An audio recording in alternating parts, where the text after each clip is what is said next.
ሄሎ ማነህ? ቤት ኪራይ ባለቤት አልነገረችም?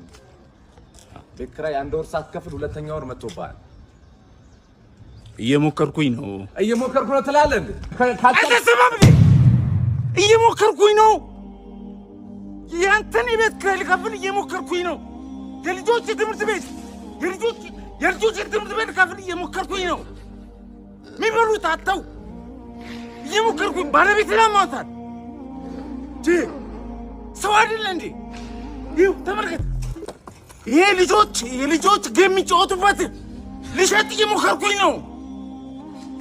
አስብ እንጂ ሁሉም ሰው እየሞከረ ነው በዚህ ሰዓት። እጁን አጣጥፎ የተቀመጠ ሰው አለ እንዴ? ታገሰኝ በቃ። እየሞከርኩኝ ነው።